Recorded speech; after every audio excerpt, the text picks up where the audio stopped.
আপোনালোক সকলোকে নমস্কাৰ জনাই শ্ৰদ্ধা জনাই আৰু সালাম জনাই মই মোৰ বক্তব্য আৰম্ভ কৰিব খুজিছো। শ্ৰদ্ধেয় ৰাইজ, আমাৰ মঞ্চত উপবিষ্ট ৰাইজৰ দলৰ সকলো নেতৃবৰ্গ সকলোকে সন্মান জনাই মই মোৰ বক্তব্য আৰম্ভ কৰিব খুজিছো।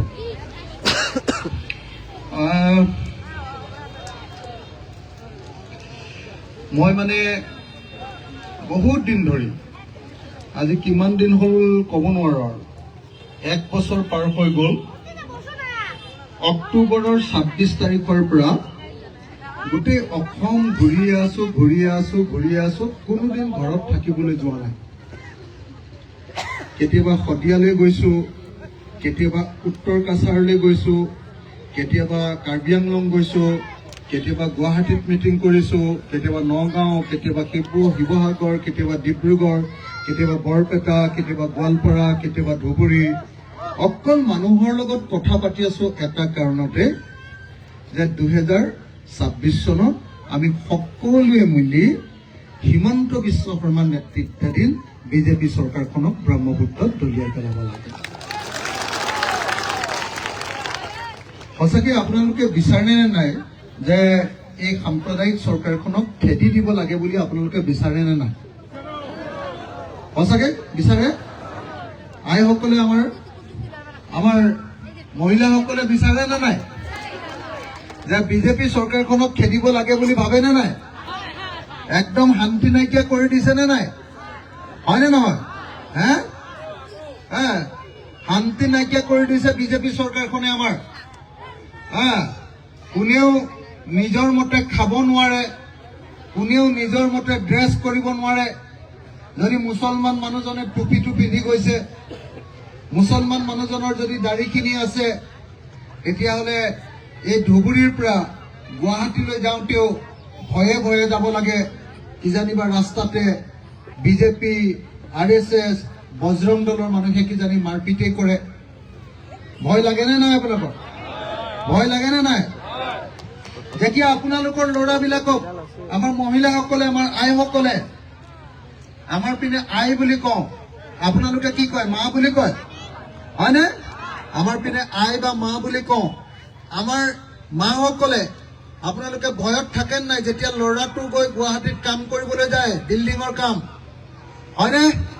যোৰহাটত যেতিয়া আপোনালোকৰ ল'ৰাটো যেতিয়া ইটা ভাটাত কাম কৰিবলৈ বা বিল্ডিঙত কাম কৰিবলৈ বা কিবা এটা কন্ট্ৰেক্ট কৰিবলৈ যেতিয়া যায়, তেতিয়া আপোনালোকে ভয়ত থাকেনে নাই? কিজানিবা তাক দিগদাৰ কৰে বুলি ভয় খায়নে নাই? খায়নে নাই? খায়নে নাই? ভয় কৰে। এতিয়া 2026 চনৰ নিৰ্বাচনত এটাই বুদ্ধি আছে।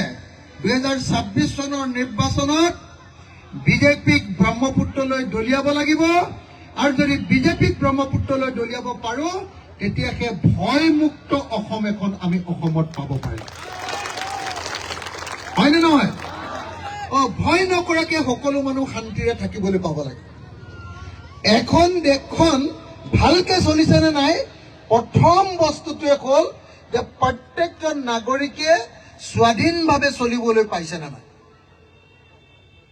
হয়নে?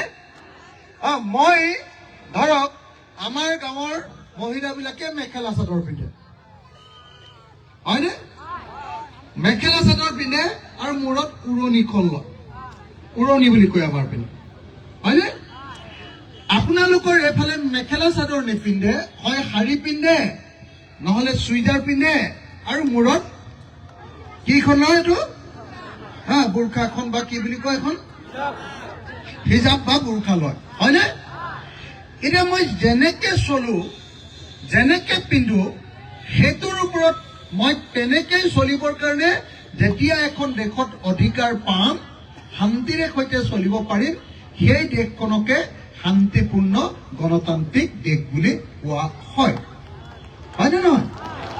যদি আমি আমাৰ নিজৰ ড্ৰেছটোকে কৰিব নোৱাৰো, যদি আমি যিটো বস্তু খাওঁ, ধৰক মই গাহৰি মাংস খাওঁ, আপোনালোকে গৰু মাংস খায়, মুছলমান মানুহবিলাক, খোলা খুলি কথা। হয় নহয়? খোলাখুলি কথা।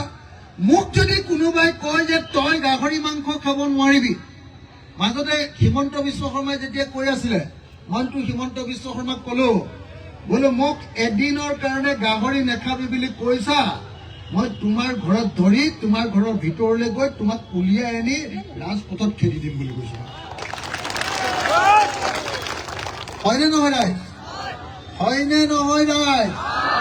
হয়নে নহয় ৰাইজ? হয়নে? হয়। আপোনালোকে সকলোৱে নিজেই নিজৰ মতে চলিবলৈ পাব লাগিব। মই আহোম ল'ৰা, মই অসমীয়া গৰ্বিত অসমীয়া ল'ৰা, মই মোৰ মতে চলিবলৈ বিচাৰো। মই যেনেকে কথা কওঁ মই তেনেকেই কথা কওঁ, মোক কোনোবাই সলাবলৈ চালে নহ'ব। হয়নে নহয় কওক? মই মোৰ মতে চলিম। এজন মুছলমান মানুহে মুছলমান মানুহৰ মতে চলিব, এজন ট্ৰাইবেল মানুহে ট্ৰাইবেলৰ নিয়মত চলিব, ট্ৰাইবেলৰ নিয়মত চলিব। কোনো ট্ৰাইবেলক কোনো হিমন্ত বিশ্ব শৰ্মাই ক'ব নোৱাৰে, এনেকুৱা কোনো হিমন্ত বিশ্ব শৰ্মাৰ অসমত জন্ম হ'ব নোৱাৰে যি হিমন্ত বিশ্ব শৰ্মাই ট্ৰাইবেলক ক'ব, আমাৰ জনজাতি ৰাইজক ক'ব যে তুমি এনেকে খাব নোৱাৰিবা, গাহৰি খাব নোৱাৰিবা, সাজ পানী খাব নোৱাৰিবা। মোক যদি কয় নহয়, মই হিমন্ত বিশ্ব শৰ্মাক ক'ম তুমি অসমৰ পৰা গুচি যোৱা ভাই, মোক নালাগে তোমাক। হয়নে নহয়? আৰু আপোনালোকে গম পায়নে নাই, মই আপোনালোকৰ সন্মুখত হিমন্ত বিশ্ব শৰ্মাক এনেকে কোৱা নাই। মই হিমন্ত বিশ্ব শৰ্মাক সন্মুখত বহুৱাই লৈ তেনেকে গালি পাৰো বুলি জানেনে নাই আপোনালোকে? সঁচাকে জানেনে নাই? জানেনে নাই? অসম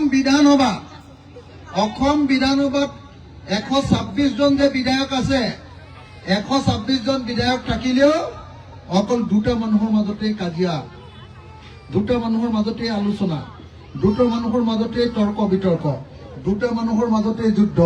সেইটো হ'ল বিৰোধী পক্ষত অখিল গগৈ আৰু চৰকাৰী পক্ষত হিমন্ত বিশ্ব শৰ্মা। জানেনে নাই আপোনালোকে? এইবাৰতো বিৰাট ডাঙৰ কাজিয়া হ'ল, গম পায়নে? এইবাৰ বিৰাট ডাঙৰ কাজিয়া হ'ল।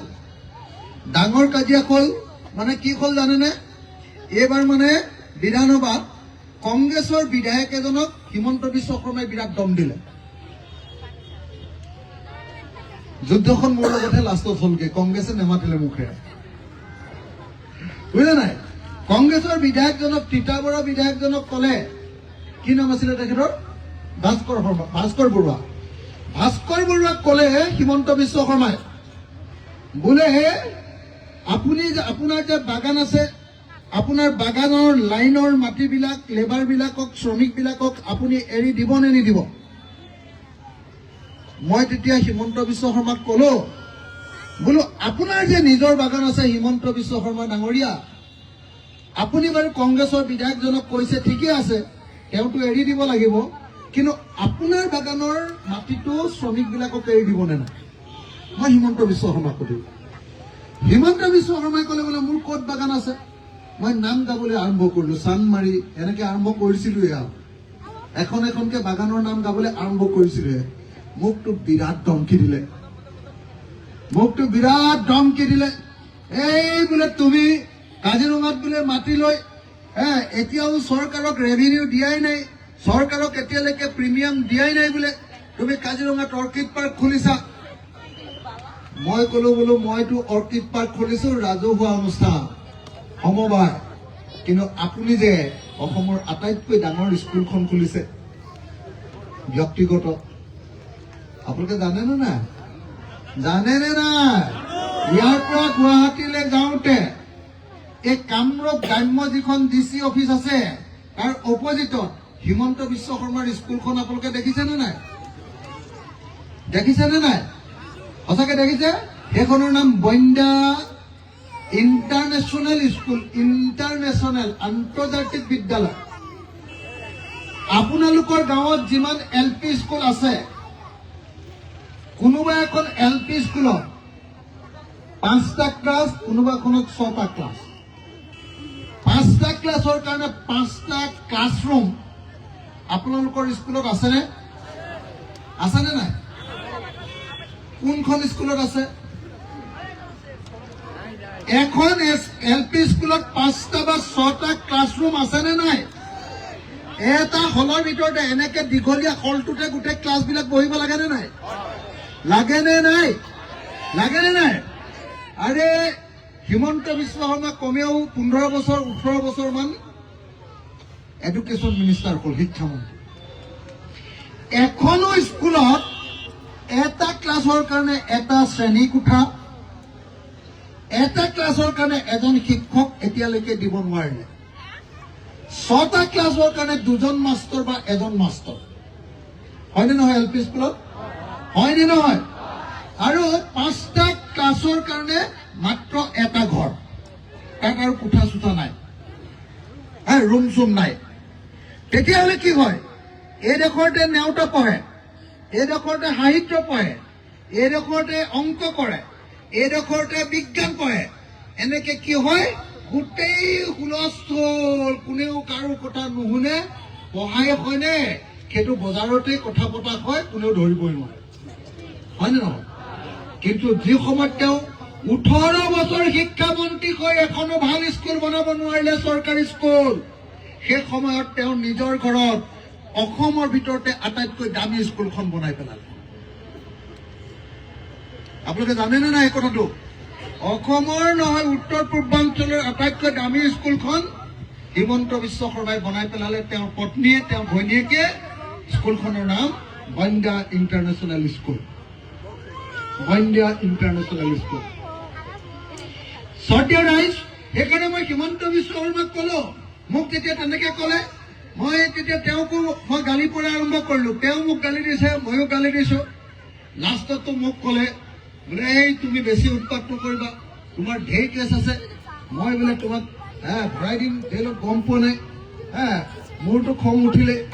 মোক আকৌ আৰু এটা কথা ক'লে, বোলে তুমি বোলে আন্দোলন কৰি এজন মানুহ মাৰি দিলা। মই বোলো কি মানুহ মাৰিলো? তোমাৰ আন্দোলনত এজন মানুহে নিজৰ গাত জুই লগাই মৰি গৈছে। মই বোলো ঠিকে আছে, মোৰ আন্দোলনত কোনোবাই নিজে গাত জুই লগাই শ্বহীদ হৈছে, কিন্তু তুমি যে বন্দুক লৈ উজান বজাৰৰ যে কংগ্ৰেছৰ লিডাৰজনক মাৰিছিলা, সেইটো তোমাৰ মনত আছেনে নাই বুলি সুধিলো মই। বুজিছেনে নাই? আপোনালোকে শুনিছিলে নে নাই তৰ্কটো?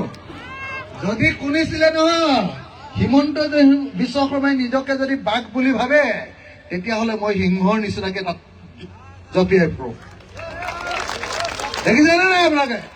বিধানসভাত তেওঁ যেতিয়া ক'লে যে তুমি আন্দোলন কৰি মানুহ মাৰিছা, মই ক'লো মইতো আন্দোলন কৰোঁতে মানুহে নিজে মৰিছে বা পুলিচে গুলিয়াই মাৰিছে, কিন্তু আপুনিতো নিজে হাতত বন্দুক লৈ মানুহক গুলিয়াই মাৰি দিলে। আৰু তাৰপিছত যেতিয়া কেছটো লাগিলে, আপুনি কেইদিনমান জেল খালে, তাৰপিছত আপুনি কোৰ্টৰ পৰাই আৰু থানাৰ পৰাই কাগজবিলাক নাইকিয়া কৰি দিলে, চাৰ্জশ্বিটবিলাক। আপোনাৰ সমান 2 নম্বৰী মানুহ অসমতে নাই, মই এনেকে ক'লো। তাৰপিছত এইবাৰ মোক ক'লে, বোলে হেৰি কি কয়, এই তুমি বেছি কথা নকবা, তোমাক বোলে একদম ইমান কেছ আছে তোমাৰ, তোমাক আকৌ জেলত ভৰাই থম। মই ক'লো মোক জেলত ভৰাই থব পাৰিব, মোৰ একো টেনচন নাই, মই জেলত থাকিলেও থকা, য'তে থাকিলেও থকা, জেলত থাকিলেও মোৰ টেনচন নাই, একেই। মই কেইদিনমান জেলত থাকিলে ভালে পাওঁ, কেইদিনমান জিৰণি হৈ যায় মোৰ, নহ'লে ইমান কষ্ট হয়। কিন্তু মই এতিয়ালৈকে 36 বাৰ জেল গৈছো, 36 বাৰ, 36। মই CM-ক কৈ আছো, মই 36 বাৰ জেল গলো, কিন্তু 36 বাৰ জেল যোৱাৰ পাছতো মই একদিনো পুলিচৰ পৰা মাৰ নাখালো। কেলে? মই জেল গৈছো ৰাইজৰ কামত আন্দোলন কৰি, কিন্তু আপুনি যে আলফাৰ নামত উজান বজাৰত কি কয় চানমাৰীত পইচা তুলিবলৈ গৈছিলে, তেতিয়া পুলিচে ধৰি আপোনাৰ কাপোৰ খুলি যে থানাত ৰাম পিটন দি যে জেলত ভৰাই দিছিলে, মনত আছে? গতিকে মই আপোনালোকক এটাই কথা কৈ দিওঁ, যে হিমন্ত বিশ্ব শৰ্মা যদি ডালে ডালে, তেতিয়াহ'লে আমি পাতে। হিমন্ত বিশ্ব শৰ্মাই যদি ভাবে যে তেওঁ নিজেই অসমৰ, তেওঁ যদি ভাবে যে অসমৰ তেওঁ বাঘ, বিধানসভাৰ তেওঁ বাঘ, তেতিয়াহ'লে আমি তেওঁৰ ওপৰত সিংহ। গতিকে আমি কোনোদিন হিমন্ত বিশ্ব শৰ্মালৈ ভয় কৰি ৰাজনীতি কৰা নাই, কোনোদিনেই কেতিয়াও ভয় কৰি ৰাজনীতি কৰা নাই। যদি কিবা ক'বলগীয়া আছে, আপোনালোকে নিশ্চয় দেখিছে, ধুবুৰীত ঘৰ ভাঙিছে, সব মানুহে এই ধুবুৰী ঘৰ ভঙা মানুহৰ খবৰ ল'বলৈ গ'লে মানুহবিলাকক মিয়া প্ৰেমী বুলি ক'ব, মিয়া প্ৰেমী বুলি ক'ব বুলি কোনো লিডাৰে ঘৰ ভঙা চাবলৈ অহা নাই, হয়নে নহয়? কোনো লিডাৰ এটা অহা নাই, ৰাজনীতি কৰা মানুহবিলাক অহা নাই। মই কৈছো দে মোকে বেয়া পাবলৈ দে, কিন্তু মই ইমান বিপদৰ সময়ত মই মানুহৰ লগত নথকাকে কেতিয়াও থাকিব নোৱাৰো।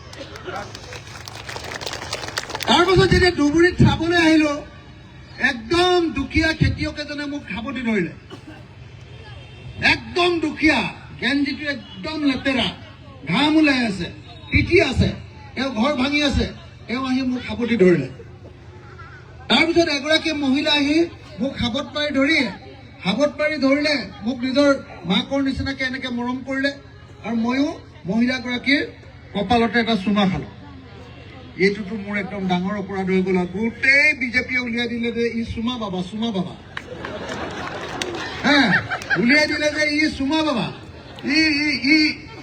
ই মুছলিম মহিলাৰ চুমা খাই ই চুমা বাবা, এনেকে বুলি উলিয়াই দিলে। মই কলো বোলো হয় মই চুমা বাবাই ভাই, তহঁতিহে এনেকুৱা সন্তান জন্ম হলি অসমত যি মাকক এদিনো চুমা খোৱা নাই, আৰু তহঁতিহে একমাত্ৰ তহঁতৰ মাহে আছে যাৰ মাকে এই সন্তানক একবাৰো চুমা খোৱা নাই।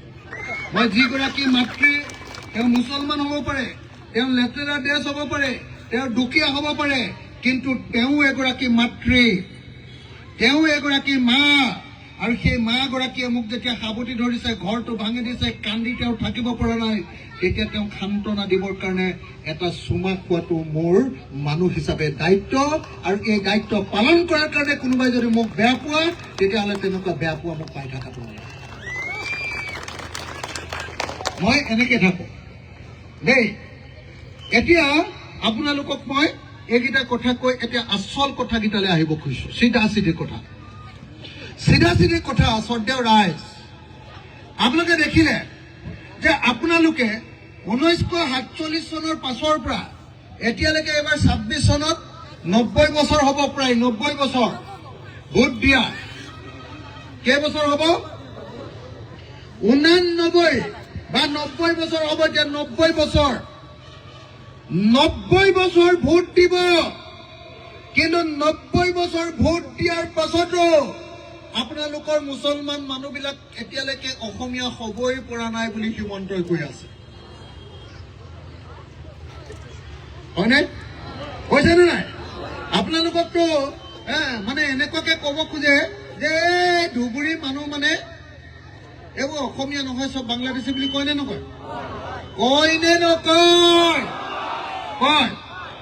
মই কিন্তু এটা কথা খাৰাং খাজ কৈ দিব আকৌ, ধুবুৰীতে হওক, বৰপেটাতে হওক, গোৱালপাৰাতে হওক, 1971 চনত যদি কোনোবা মুছলমান মানুহ আহিছে অসমলৈ, যাৰ ভোটাৰ তালিকাত 71ৰ ভোটাৰ তালিকাত নাম নাই, যদি হিন্দু মানুহ আহিছে বা খ্ৰীষ্টান মানুহ আহিছে, তেতিয়াহ'লে তেওঁক ময়ো বিদেশী বুলি কওঁ। কাৰোবাৰ আপত্তি আছে নেকি? এইটো 71 চনৰ পাছত অহা বিদেশীক খেদাত কাৰোবাৰ আপত্তি আছে নেকি? কিন্তু 1971 চনৰ আগতে আহি ভোটাৰ তালিকাত নাম ভৰাই অসমত থকা মানুহক বিদেশী বুলি কোৱাৰ অধিকাৰ কাৰো নাই, হয়নে? সেইকাৰণে আপোনালোকে নিশ্চয় দেখিছে, আপোনালোকে 90 বছৰ ভোট দিলে, কেতিয়াবা কংগ্ৰেছক দিলে, কেতিয়াবা এজিপিক দিলে, কেতিয়াবা CPMক দিলে, কেতিয়াবা SOCIক দিলে, কেতিয়াবা জনতা দলক দিলে, কেতিয়াবা কোনোবাই বিজেপিকো দিলে, সবকে ভোট দি চালে, কিন্তু এতিয়ালৈকে অসমত 90 বছৰ ভোট দিয়াৰ পাছতো অসমৰ সংখ্যালঘু ৰাইজক বিজেপিয়ে হিমন্ত বিশ্ব শৰ্মাহঁতে এতিয়াও অসমীয়া বুলি মানি ল'ব খোজা নাই। হয়নে ৰাইজ? হয়নে ৰাইজ? হয়নে ৰাইজ? মই আপোনালোকক কথা দিবলৈ আহিছো, আপোনালোকে আন সব দলৰ লগত থাকিব পাৰে, সব দলৰ লগত 90 বছৰ ভোট দি সবকে চালে, একবাৰ ৰাইজৰ দলক ভোট দি চাওক, এবাৰ মাত্ৰ ভোট দি চাওক। মই আপোনালোকক কথা দি গৈছো, ৰাইজৰ দলক এবাৰ ভোট দিয়ক, আমাক চৰকাৰত আহিবলৈ দিয়ক। তেতিয়া মই 1971 চনৰ আগতে অহা সকলো মানুহকে NRCত নাম ভৰাই তেওঁলোকক সকলোকে এখন এখন আইডেন্টিটি কাৰ্ড দি দিম, যাতে অসমত কোনেও কাকো দিগদাৰ কৰিব নোৱাৰে। আৰু যিবিলাক মানুহ 71 চনৰ পাছত আহিছে, 71 চনৰ পাছত আহিছে, তেওঁ হিন্দু হ'ব পাৰে, তেওঁ বাঙালী হ'ব পাৰে, তেওঁ খ্ৰীষ্টান হ'ব পাৰে, তেওঁ মুছলমান হ'ব পাৰে, তেওঁ যি ধৰ্মৰ মানুহকেই নহওক লাগিলে, তেওঁ আমেৰিকাৰ পৰাই হওক বা তেওঁ বাংলাদেশৰ পৰাই আহক, পাকিস্তানৰ পৰাই হওক নহলে বা ইংলেণ্ডৰ পৰাই হওক, তেওঁলোকক এজন এজনকে অসমৰ পৰা বহিষ্কাৰ কৰাৰ ব্যৱস্থা কৰা হ'ব। আপোনালোকে বিচাৰে নাই বিদেশীক খেদি দিয়াটো বিচাৰে নে নাই? ইয়াত কোনোবা মানুহ আছে নেকি যে 71 চনৰ পাছত অহা মানুহক নিজৰ লগত ৰাখিব খোজা, যে এই মুছলমান কেনে নানানে আমাৰ ৰাখি থম বুলি কোৱা মানুহ আছে নেকি? ইয়াত বিদেশীক মাতি দিব খোজা কোনোবা মানুহ আছে নেকি? মই আপোনালোকক সঁচাকে অনুৰোধ কৰিছো, নহলে বাহিৰত তেহেঁতি উলিয়াই থাকে, এই অখিল গগৈ মুছলমানৰ লগত বিদেশী বিলাকৰ লগত কথা পাতিলে। মই চবকে এবাৰ হাত দাঙিবলৈ অনুৰোধ কৰিছো, যিসকলে বিচাৰে যে 1971 চনৰ পাছত অহা বিদেশী বিলাকক খেদি দিব লাগে। কিমান মানুহে বিচাৰে বিদেশী খেদি দিব? মই এই হিমন্ত বিশ্ব শৰ্মাক সকলো হাতখন দাঙি ৰাখক যিসকলে দাঙিছে। মই হিমন্ত বিশ্ব শৰ্মাক দেখুৱাই দিছো, চাওক এয়া ধুবুৰীৰ মানুহ, এই ঠাইডোখৰ কি বুলি কয়? আলমগঞ্জ। এই ধুবুৰীৰ আলমগঞ্জৰ মুছলমান মানুহ, প্ৰত্যেকজন মানুহে মুছলমান মানুহ। এই মুছলমান মানুহে হাত দাঙি কৈছে যে ধুবুৰীত এজনো যদি বিদেশী আছে, প্ৰত্যেকজন বিদেশী 71 চনৰ পাছত থকা মুছলমান হওক হিন্দু হওক সকলো বিদেশীক খেদি দিব লাগে। কৈছে নে নাই? কৈছে নে নাই? কৈছে নে নাই? এই মহিলাসকলে কৈছে নে নাই বিদেশীক খেদি দিব লাগে বুলি? কৈছে নে নাই? চক আপোনালোকে চক, মুছলমান মহিলাসকলে কৈছে যে 71 চনৰ পাছত অহা বিদেশী বিলাকক খেদি দিব লাগে। কৈছে নে? সকলোৱে আকৌ এবাৰ হাত দাঙি কওক, কৈছে নে? আৰু এটা হাত তালি বজাবলৈ অনুৰোধ কৰিম মই সকলোকে। এয়া চাওক কেনেকৈ মুছলমান মানুহে বিদেশী খেদিবৰ কাৰণে কৈছে। হিমন্ত বিশ্ব শৰ্মাহঁতে এনেই হিন্দু মুছলমানৰ কাজিয়া লগাবৰ কাৰণে গোটেই ধুবুৰী মানুহবিলাক, গোটেই বৰপেটাৰ মানুহবিলাক, গোটেই গোৱালপাৰাৰ মানুহবিলাককে বিদেশী বুলি ক'ব খোজে, হয়নে নহয় ৰাইজ? সেইকাৰণে মই ইয়াৰ পৰা স্পষ্ট কৰি দিছো যে বিদেশী মুক্ত অসম আমি তৈয়াৰ কৰিম, কিন্তু বিদেশী মুক্ত অসম তৈয়াৰ কৰোঁতে কোনো স্বদেশী মানুহক জানে আমি এনেই অপমান নকৰো, এনেই অত্যাচাৰ নকৰো, আৰু এখন ভয়মুক্ত অসম গঠন কৰিবৰ কাৰণে ৰাইজৰ দলত ভোট দিয়ক, যাতে আমি সকলো হিন্দু মুছলমান খ্ৰীষ্টান জৈন সকলো মানুহে শান্তিৰে অসমত বসবাস কৰিব পাৰো। যদি ৰাইজৰ দলে এবাৰ চৰকাৰলৈ আহে, এইবাৰ যদি আপোনালোকে ৰাইজৰ দলক ভোট দিয়ে, আমি যদি কংগ্ৰেছৰ লগত লগ লাগি যদি চৰকাৰ বনাও বা অকলে চৰকাৰ বনাও, তেতিয়াহ'লে আপোনালোকক আমি 5টা কাম কৰি দিম। 5টা কাম আপোনালোকক আমি অসমৰ মানুহক 5টা কাম কৰি দিম। 1 নম্বৰ কাম, যদি ৰাইজৰ দলে শাসনলৈ আহে, চৰকাৰ গঠন কৰে, তেতিয়াহ'লে যাৰ যাৰ মানুহৰ হাতত মাটি আছে তেওঁলোকৰ সকলোকে 71 চনৰ আগত অহা অসমৰ খিলঞ্জীয়া, অসমৰ ভূমিপুত্ৰ, অসমৰ চাহ বাগানৰ মানুহ আৰু 71 চনৰ আগতে অহা বৈধ ভাৰতীয় সকলো নাগৰিককে মাটিৰ পট্টা প্ৰদান কৰা হ'ব। মই কি কলো আপোনালোকক? মই কলো যে যিসকল বিদেশী নহয়, যিসকল স্বদেশী, যিসকলৰ বংশ 1971 চনৰ আগতে অসমলৈ আহিছে, তেওঁলোকক 2 বছৰৰ ভিতৰত সকলোকে মাটিৰ পট্টা প্ৰদান কৰা হ'ব। 1। 2 নম্বৰ, অকল মাটি দিয়াই নহয়, যিবিলাক গৰাখহনীয়াত পৰিছে তেওঁলোকক মাটি দিয়া হ'ব, যিবিলাকৰ মাটি আছে তেওঁলোকক পট্টা দিয়া হ'ব। কিন্তু অকল মাটি নহয়, যিমান মাটি আছে সকলো পথাৰত আমি 5 বছৰৰ ভিতৰত এডৰাও পথাৰ খালী নোহোৱাকে সকলো পথাৰত পানী যোগান বা জলসিঞ্চনৰ চৰকাৰে বিনামূলীয়াকে পানী যোগানৰ ব্যৱস্থা কৰি দিব। যদি কোনোবা খেতিয়কে নিজৰ পথাৰত নিজে পানী উঠায়, যদি মেচিন লগাই উঠায়, যদি মটৰ লগাই উঠায় তেতিয়াহ'লে সেই মেচিনৰ যিটো খৰচ অৰ্থাৎ ডিজেলৰ খৰচ বা ইলেক্ট্ৰিচিটিৰ খৰচ কাৰেণ্টৰ খৰচ সেই কাৰেণ্টৰ খৰচটো আমাৰ চৰকাৰে সেই খেতিয়কজনক দি দিয়াৰ ব্যৱস্থা কৰিম। কাৰেণ্ট এইটো ৰাইজ ভাল হ'ব নে বেয়া হ'ব বাৰু?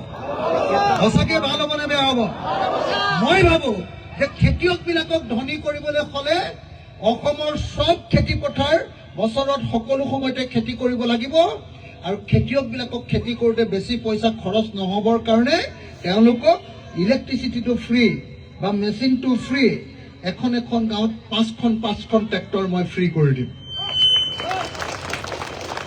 প্ৰত্যেকজন খেতিয়কক মই বিনামূলীয়াকৈ বীজ দিম, ভাল একদম চাৰ্টিফাইড বীজ দিম, ভাল বীজ দিম, যাতে সোনকালে ধান কাটিব পাৰে, সৰিয়হ কাটিব পাৰে।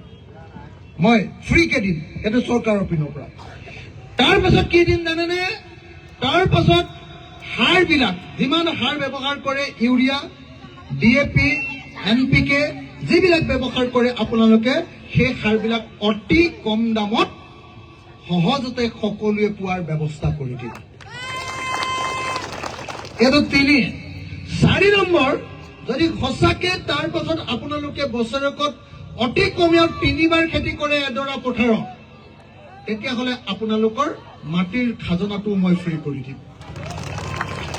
কিন্তু যদি খেতি নকৰে তেতিয়াহ'লে মাটিৰ খাজনাত 3 গুণ বঢ়াই দিম। মাটি যদি পেলাই থৈ দিয়ে তেতিয়াহ'লে খাজনা বঢ়াই দিয়া হ'ব, হয়নে নহয়?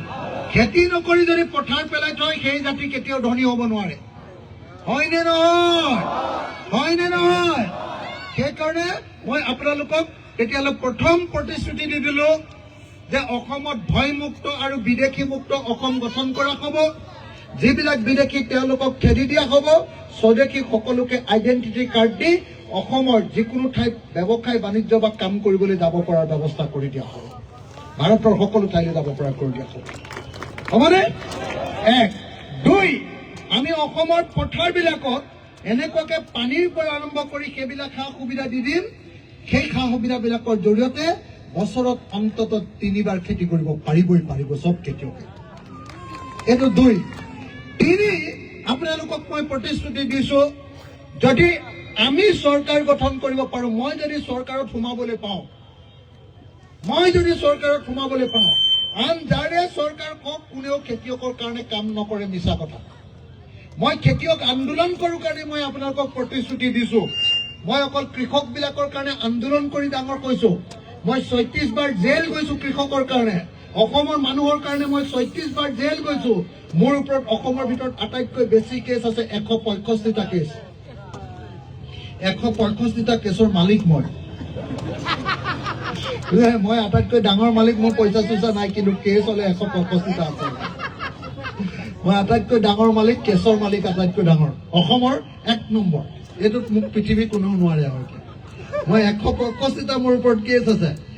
এই 165টা কেছ থকা অখিল গগৈয়ে মই আপোনালোকক কথা দিছো, অকল দেশৰ কাৰণে কাম কৰিবলৈ গৈ কেছ হৈছে। মই কাকো এটা থাপৰো মাৰি পোৱা নাই, কাৰো ঘৰ চুৰো কৰি পোৱা নাই, কাৰো ঘৰ ডকাইতো কৰি পোৱা নাই, কাকো বেয়া ব্যৱহাৰো কৰি পোৱা নাই। মানুহক দেখিলে মোৰ সাৱটি ধৰাটোহে নিয়ম। মই মানুহক কোনো হিন্দু, মুছলমান, খ্ৰীষ্টান, জৈন, বৌদ্ধ, শিখ কাকো মোৰ বেয়া ব্যৱহাৰ কৰাটো নিয়মেই নাই। মই সদায় ভাল ব্যৱহাৰ কৰো, আৰু যদি হাতত 1 টকা থাকে সেইটোও মানুহক দি দিওঁ। কিন্তু তাৰ পাছতো মই আটাইতকৈ বেছি কেছ ল'বলগীয়া হৈছে, কাৰণ মই দেশৰ কাৰণে যুঁজ কৰো, জাতিৰ কাৰণে যুঁজ কৰো। মই খেতিয়কৰ কাৰণে যুঁজ কৰা মানুহ, আৰু মই আপোনালোকক ধুবুৰীৰ ৰাইজক প্ৰতিশ্ৰুতি দি যাবলৈ আহিছো, এবাৰ ৰাইজৰ দলক চৰকাৰত সোমাবলৈ দিয়ক, অখিল গগৈক এবাৰ চৰকাৰত সোমাবলৈ দিয়ক। আপোনালোকে খেতিয়কে যি বস্তু উৎপাদন কৰিব, যদি বিলাহী উৎপাদন কৰে, বিলাহী আৰু আপোনালোকে 3 টকাত বিক্ৰী কৰিব নালাগে। বিলাহীৰ আচল দাম দি আমি চৰকাৰে বিলাহী কিনি লওঁ। নহলে বা যিবিলাক বেপাৰীয়ে বিলাহী কিনিব, সিহঁতি যাতে কম টকা, 2 টকা, 3 টকা, 5 টকা যাতে বিলাহী কিনি লৈ যাব নোৱাৰে। বেপাৰীয়ে যদি কম দামত বিলাহী কিনে, তেতিয়াহ'লে সেই বেপাৰীক যাতে মই একদম পুৰা, মই 36বাৰ জেল গৈছো নহয়, তাক মই 63 বাৰ জেল দিম। যি বেপাৰীয়ে কম দামত খেতিয়কৰ পৰা বস্তু কিনিব। কথাটো বুজি পাইছেনে নাই? তেতিয়াহ'লে মই কি ক'লো? মোৰ 3 নম্বৰ প্ৰতিশ্ৰুতিটো হ'ল যে ৰাইজৰ দলে চৰকাৰলৈ যদি আহে তেতিয়াহ'লে খেতিয়কবিলাকক মিনিমাম ছাপৰ্ট প্ৰাইচ বুলি কয়। তাৰমানে 1 কেজি বিলাহী উৎপাদন কৰোঁতে যদি 5 টকা খৰচ হ'ল, 5 পূৰণ 3 কিমান হ'ব? 15 টকা। অতি কমেও বিলাহীত আপুনি 15 টকা দামত আপুনি বিক্ৰী কৰিব পাৰিব। যদি বেপাৰীয়ে নিকিনে তেতিয়াহ'লে চৰকাৰক বিক্ৰী কৰিব, চৰকাৰে কিনিম। আৰু যদি বেপাৰীয়ে কিনিবলৈ হয় 15 টকাৰ ওপৰতে কিনিব লাগিব। তাৰ তলত কিনিলে সেই বেপাৰীটো জেলত যাব লাগিব। এইটো ভাল হ'বনে বেয়া হ'ব? সঁচাকৈ ভাল হ'বনে বেয়া হ'ব? মই দুটা কথা কৈ দিলো। খেতি কৰিবৰ কাৰণে পইচা খৰচ কমাবৰ কাৰণে মই ইলেক্ট্ৰিচিটি ফ্ৰী দি দিম, মাটিৰ খাজনা দি দিম, ফ্ৰী কৰি দিম, মাটিৰ পানী দি দিম ফ্ৰী। এই আটাইবিলাক কৰাৰ পাছত 2 নম্বৰ কি কাম কৰিম?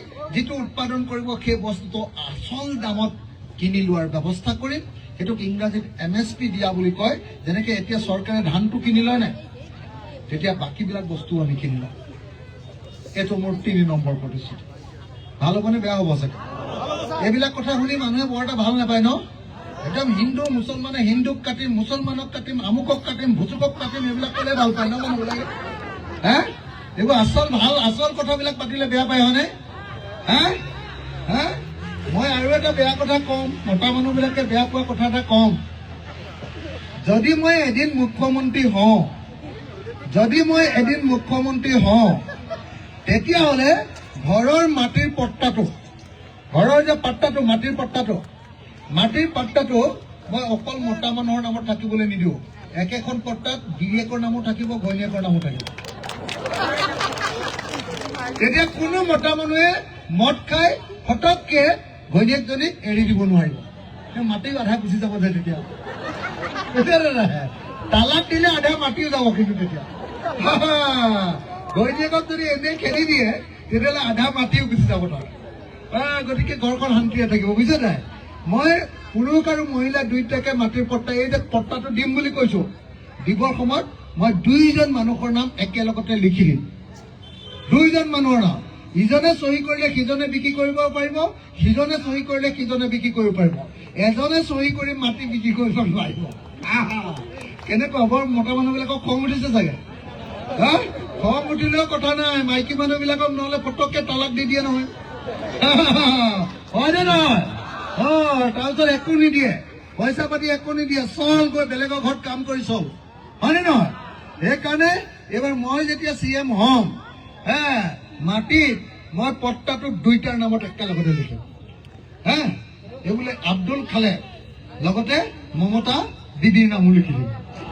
মৰি ঘৈণীক খেদিব নোৱাৰা কোনো। বুজিছানে নাই? ভাল হ'বনে বেয়া হ'ব এইটো? ভাল হ'ব বুলি কৈছে যদিও মনে মনে বেয়া লাগিছে চাগে। মই অলপ গণ্ডগোলীয়া মানুহটো অলপ দেই।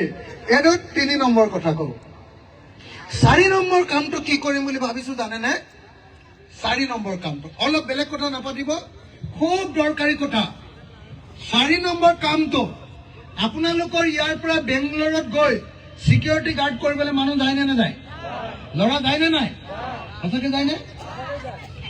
আপোনালোকৰ ইয়াৰ পৰা কোনোবা মহিলা আনৰ ঘৰত কাম কৰিবলৈ যোৱাটো আমাৰ পিনে বন্ধ কৰা মহিলা বুলি কয়। আপোনালোকৰ ফালে কি বুলি কয়? আনৰ ঘৰত কাম কৰা মহিলাক কি বুলি কয়? কামৰ ছোৱালী বুলি কয় নি? মই আপোনালোকক চাব দেই।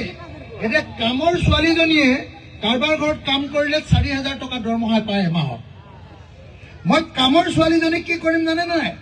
তাই বেলেগৰ ঘৰত কাম কৰিবলৈ যোৱাৰ আগতে 6 মাহ আমাৰ চৰকাৰৰ ঘৰত তাইক ট্ৰেইনিং দি দিম। মই কেনেকে ঝাৰু দিব লাগে, কেনেকে মকৰা জাল চাফা কৰিব লাগে, কেনেকে ঘৰ চাফা কৰিব লাগে, কেনেকে ভাত বনাব লাগে, হিন্দুৱে কেনেকে ভাত বনায়, মুছলমানে কেনেকে ভাত বনায়, চাওমিন কেনেকে বনাব লাগে, আৰু কি কি খাই ভাল পায় আপোনালোকে, মোগলাই পৰঠা কেনেকে বনাব লাগে, সেইবিলাক মই ট্ৰেইনিং দি দিম তাইক। আৰু ড্ৰেছ এটা মই ধুনীয়াকে দি দিম। আৰু চৰকাৰৰ ঘৰত মই তাইক এটা নম্বৰ দি দিম ৰেজিষ্টাৰ কৰি, যে তোক কোনোবাই যদি দিগদাৰ কৰে চৰকাৰৰ এই নাম্বাৰটোত ফোন কৰিলে পুলিচে গৈ সেই মানুহ ঘৰ ধৰি আনিব। হা এইটো কৰি দিলে যেতিয়া মই তাইক ট্ৰেইনিং দি দিম গোটেই ভাত চাত ৰন্ধাৰ ধুনীয়াকে সববিলাক কাম কৰাৰ শিকাই দিম তেতিয়া তাই 4,000 যিজনীয়ে দৰমহা পায় তাই 15,000 টকাৰ দৰমহা পাব এইটো ভাল হ'ব নে বেয়া হ'ব এইটো স্কিল ডেভেলপমেণ্ট বুলি কয় যিবিলাক ল'ৰাই বেংগলোৰলৈ কাম কৰিবলৈ যাব সিকিউৰিটি গাৰ্ড সব বেংগলোৰলৈ কাম কৰিবলৈ যোৱা ল'ৰাবিলাকক মই বেংগলোৰলৈ যোৱাৰ আগতে ইংৰাজী আৰু হিন্দী শিকাই দিম চৰকাৰৰ ঘৰত 1 বছৰ ফ্ৰীকে আৰু তাৰপিছত পুলিচৰ ট্ৰেইনিং দি দিম 1 বছৰ সি লাঠি চলাবও জানিব সি বন্দুক চলাবও জানিব সি AK-47 চলাব জানিব সি একদম ট্ৰেইনড হ'ব আৰু তাক পুৰা ড্ৰেছ কৰি দিম আৰু তাৰপিছত ঘৰ আমাৰ চৰকাৰত তাৰ নামটো ৰেজিষ্টাৰ কৰি বেংগলোৰ কৰ্ণাটকৰ চৰকাৰ বা কেৰেলা চৰকাৰৰ লগত মই কথা পাতি দিম যে আমাৰ ইয়াৰ পৰা 50টা কাম কৰা সিকিউৰিটি গাৰ্ড কৰা ল'ৰা যাব সিহঁতক কিন্তু তহঁতি ডিষ্টাৰ্ব কৰিব নোৱাৰিবি এতিয়া যদি 15,000 টকা দৰমহা দিছ তেহঁতক কিন্তু 35,000 টকাৰ দৰমহা দিব লাগিব এইটো ভাল হ'বনে বেয়া হ'ব সঁচাকে কথাটো বুজি পাইছে নে নাই বাৰু আপোনালোকে হা বুজি পাইছে যিবিলাক ল'ৰাই আৰবত কাম কৰিবলৈ যাব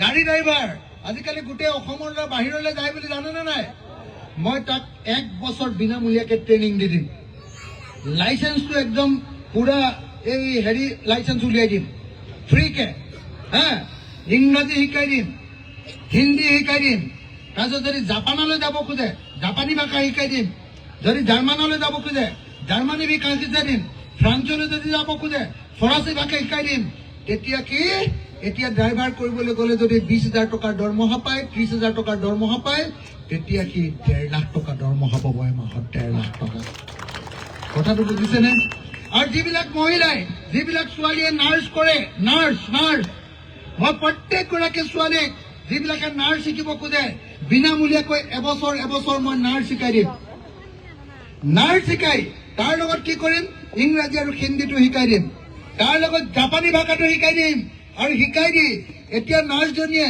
মোৰ ঘৰৰ মাৰ লগত মই 2জনী নাৰ্ছ ৰাখো মোৰ মা বেমাৰ হৈ আছে নহয় গম পাইনে মোৰ মাৰ বহুত বয়স হৈছে 93 বছৰ একদম বেয়া অৱস্থা শেষ বয়স এতিয়া মোৰ মাৰ লগত 2জনী মহিলা 2জনী ছোৱালী নাৰ্ছ হিচাপে থাকে সিহঁতক আমি 15,000 20,000 দিব লাগে কিন্তু যেতিয়া মই আচল নাৰ্ছটো শিকাই দিম এতিয়াতো এনেই ফটককে আহিছে ফটককে এনেই নাৰ্ছ কৰিবলৈ আহিছে কোনো ট্ৰেইনিং নাই মই সবকে এবছৰ শিকাই পুৰা আচল নাৰ্ছ যেতিয়া বনাই দিম সেই নাৰ্ছজনীয়ে জাপানলৈ গ'লে 1 মাহত 1 কোটি টকাৰ চুক্তিত তাই কাম পাব 1 কোটি টকা কথাটো বুজিছেনে নাই এইটো বেলেগ ধৰণৰ মই ক'লো নহয় বেলেগ ধৰণৰ বস্তু এইটো কয় স্কিল ডেভেলপমেণ্ট দক্ষতাৰ বিকাশ মই অসমৰ সব মানুহ আপোনালোকৰ যিমান ল'ৰাই মিস্ত্ৰী কৰিবলৈ যায় মিস্ত্ৰী কৰিবলৈ যোৱাৰ আগত মই সিহঁতক মিস্ত্ৰী শিকাই দিম বিনামূলীয়াকৈ চৰকাৰী স্কুল থাকিব ইয়াতে যিবিলাক পুৰণি মিস্ত্ৰী আছে তেওঁলোকক শিক্ষক হিচাপে লৈ ইয়াতে মিস্ত্ৰীৰ স্কুল খুলি দিম যে তহঁতি মিস্ত্ৰীৰ শিক্ষাটো লৈ ল যেতিয়া যাবি যাতে তহঁতি দিনটোত 400 টকাত কাম কৰিবলৈ যাব নালাগে তহঁতি দিনটোত যাতে 2,000 টকাত কাম কৰিব পাৰ কথাটো বুজিছেনে ইলেক্ট্ৰিচিয়ানবিলাককো মই তেনেকৈ 1 বছৰ ট্ৰেইনিং দিম সবকে বিনামূলীয়াকৈ যাতে পুৰা পইচা পাব এইটো ভাল হ'বনে বেয়া হ'ব চাগে হে এইটো হ'ল মই 4 নম্বৰ কাম কৰি দিম যে অসমৰ প্ৰত্যেকজন মানুহ যাতে ধনী হ'ব পাৰে ভালকৈ খাব পাৰে মানুহৰ জীৱন যাত্ৰা যাতে ওপৰলৈ উঠিব পাৰে দুখীয়া হৈ খাব নালাগে মাকৰ বেমাৰ হ'লে যাতে চিকিৎসা কৰিব পাৰে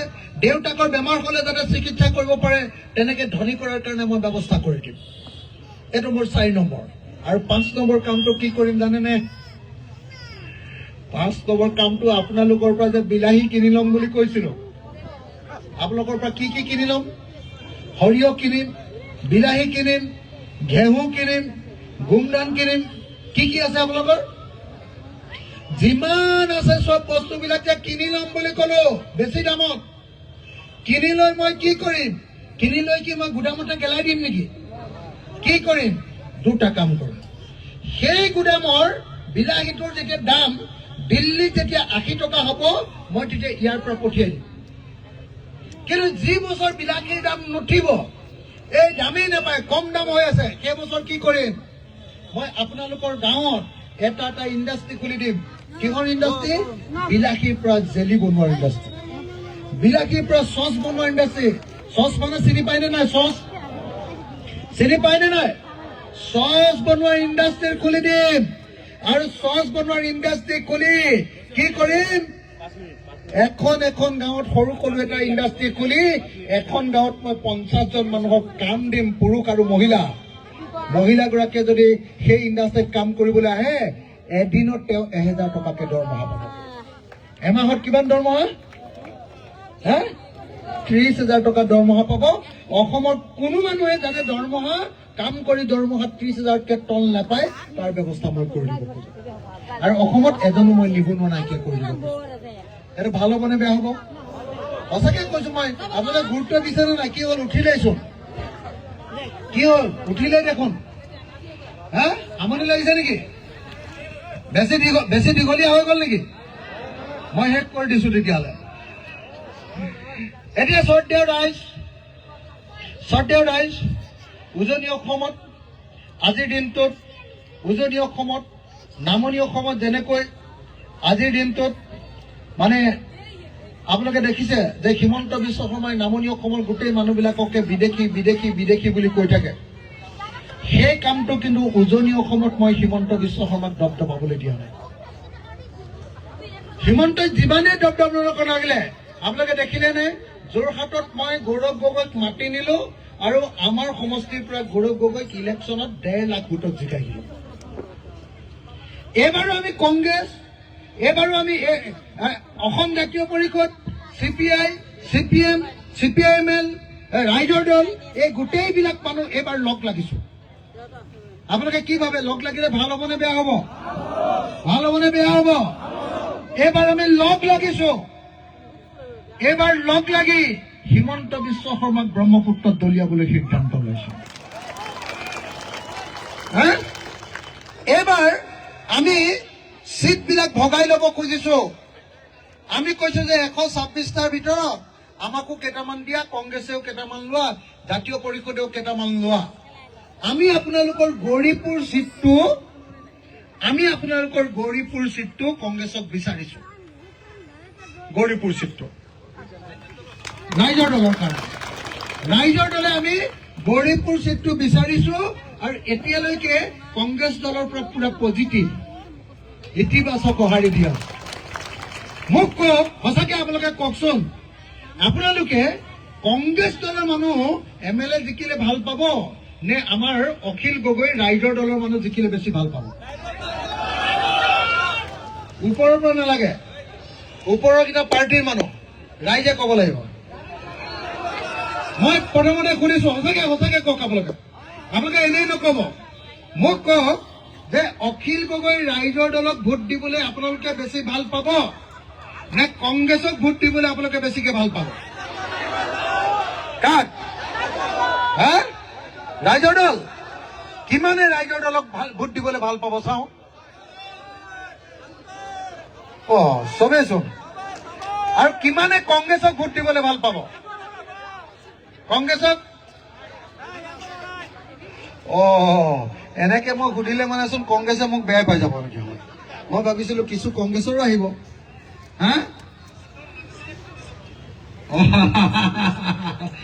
ৰাইজৰ দল নাথাকিলে কংগ্ৰেছক দিব আপোনালোকে দেই। কিন্তু আমি এবাৰ গৌৰীপুৰটো ৰাইজৰ দলে ল'ব কৈছো। আৰু ৰাইজৰ দলে ল'লে কি হ'ব? আপোনালোকৰ কামখিনি আমি আন্তৰিকতাৰে কৰিম। কংগ্ৰেছৰ অলপ বয়স বেছি হৈ গৈছে না, হয়নে নহয়? কংগ্ৰেছৰ অলপ বয়সটো বেছি হৈ গৈছে না, সেইকাৰণে অলপ গহীন হৈ গৈছে। আমি চেঙেলীয়া হৈ আছো নহয়। আপোনালোকৰ পিনে চেঙেলীয়াটো কি কয়? চেংৰা। আমি চেংৰা হৈ আছো না, কাম আমি বেছি ভালকে কৰিম, বুজিলে নাই? আমি চেংৰা হৈ আছো, আমি কামটো বেছিকে তাজাকে কৰিম। আমি বেছি তাজা আছো আমি, হয় নে নহয়? গতিকে আপোনালোকে আমাক এইবাৰ 2026 চনত এইবাৰ আপোনালোকে আমাক ভোট দিয়ক। আৰু মই আপোনালোকক এখন ভয়মুক্ত অসম দিম বুলি আজি আপোনালোকক মই কথা দিলো। আপোনালোকে 2026ত ৰাইজৰ দলক ভোট দিয়ক। মই আপোনালোকৰ সন্মুখত কথা দিলো যে হিন্দু মুছলমান একেলগে থকা এখন নতুন অসম, শান্তিপূৰ্ণ অসম দিম। মই আপোনালোকক কথা দিলো, আপোনালোকে মোক ভোট দিয়ক, ৰাইজৰ দলত ভোট দিয়ক, মই হিমন্ত বিশ্ব শৰ্মাক লেকাম লগাই দিম। ৰাইজৰ দলত ভোট দিয়ক, যেনেকে ঘোঁৰাৰ লেকাম থাকে নে নাই, ঘোঁৰাই বেছি গণ্ডগোল কৰিলে এডাল টানি দিয়ে নে নিদিয়ে? মই আপোনালোকক কথা দিছো, ৰাইজৰ দলত ভোট দিয়ক, মই হিমন্ত বিশ্ব শৰ্মাৰ লেকাম টানি ঠাণ্ডা কৰি দিম। মোৰ সেই দম আছে, অসমত মোৰ বাহিৰে হিমন্ত বিশ্ব শৰ্মাক ঠাণ্ডা কৰিব পৰা মানুহ আৰু কোনো নাই। আপোনালোকে জানেনে নাই কথাটো? সঁচাকে জানেনে নাই? কিমানে জানে? জানে যে মই অকল মোলেহে যে বিধানসভাত ভয় কৰে, সেইটো কথা জানেনে নাই? মই একদম জুলুকে পানী খুৱাই দিওঁ হিমন্তক। হিমন্ত একদম মই থাকিলে ঘামি যায়, টেনচন খাই যায়। কি মুখেৰে ওলাই নহয়, মোক মানে কথা কবলৈ নিদিয়ে, মাত্ৰ 2 মিনিট, হয়নে নহয়? 2 মিনিট কথা কবলৈ লওঁতে মই 2 মিনিটতে হিমন্তক ঘমুৱাই দিওঁ, আৰু মোৰ 2 মিনিট প্ৰশ্নৰ উত্তৰ দিবৰ কাৰণে তেওঁক 2 ঘণ্টা লাগে। আৰু 2 ঘণ্টা যেতিয়া কথা কৈ থাকে, মই মাজে মাজে এডাল দুডাল কাঁড় এৰি দিওঁ, এনেকে, বুজা নাই? গুলি এৰি দিওঁ, গুলি এৰি দিলে হিমন্ত বিশ্ব শৰ্মা ঢাপ পৰি যায়। দেখিছেনে নাই সঁচাকে? মোৰ সমান যুদ্ধ কৰিব পৰা মানুহ অসমত আৰু কোনো নাই। দেখিছেনে নাই সঁচাকে? দেখিছেনে নাই? মই হিমন্তক পানী খুৱাই দিওঁ, পানী।